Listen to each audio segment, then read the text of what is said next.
আমার কাছে পৃথিবীর সবথেকে সহজ রান্না এটি।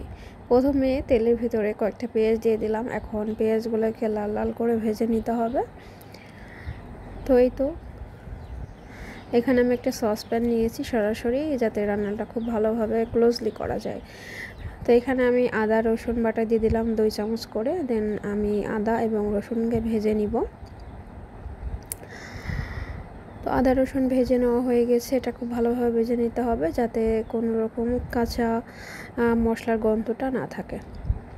এখন এখানে দিয়ে দিচ্ছি হচ্ছে শুকনো মরিচের গুঁড়া। এখানে হচ্ছে আপনি আপনার টেস্ট অনুযায়ী মরিচটা দিবেন। দেন স্বাদ মতো লবণ দিয়ে দিচ্ছি। এখন আবারও মশলাটাকে খুব ভালোভাবে ভেজে নিব। তো মশলাটা আমার কষিয়ে নেওয়া হয়ে গেছে। এখন এখানে দিয়ে দিচ্ছি 1/2 কেজি গরুর মাংস। মাংসগুলোকে খুব ছোট ছোট করে কেটে নিয়েছি, যাতে খুব সহজে সিদ্ধ হয়ে যায়। আর এই রান্নাটাতে মাংস ছোট ছোট করে কেটে নিলে ভালো হয়। তো মাংসটাকে এখন আমি কষিয়ে নিব। তো মাংসটা কষানো হয়ে গেছে, দেখছেন ওপর থেকে তেল উঠে এসছে। ঠিক এই পর্যায়ে এখানে আমি দিয়ে দিচ্ছি হচ্ছে তেহারি মশলা।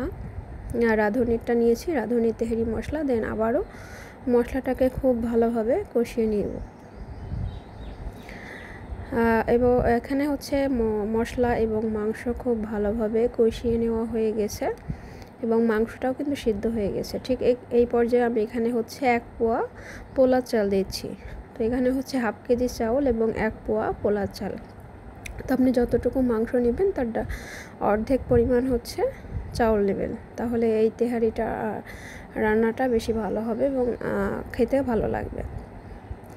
এখন চালের সাথে মাংসটা খুব ভালোভাবে কষিয়ে নিচ্ছি। মানে চালটাকে একটু ভাজা ভাজা করে নিব এই মশলার ভিতরে আর কি। এখন আমি পানি দিয়ে দিয়েছি, পানি দিয়ে ঢাকনাটা দিচ্ছি রান্নাটা হওয়া পর্যন্ত। তো আমার রান্না কমপ্লিট হয়ে গেছে। আমি এটা একদম লো হিটে দমে রেখেছিলাম। ব্যাস, আমাদের তেহারি রান্না শেষ। এখন এটাকে আমি সার্ভ করব। তো ইফতারিতে হচ্ছে আমি তেহারিটা সার্ভ করেছিলাম শরবতের খাওয়ার পরে আমি তেহারিটা করেছিলাম। উপর থেকে একটু পেঁয়াজ বেরেস্তাও দিয়েছিলাম। তো আজকের এই তেহারির রেসিপি কার কার কাছে ভালো লাগলো কমেন্ট করে জানাবেন, এবং সহজভাবে খুবই সামান্য উপকরণে কিন্তু বাসায় তৈরি করে নিতে পারেন।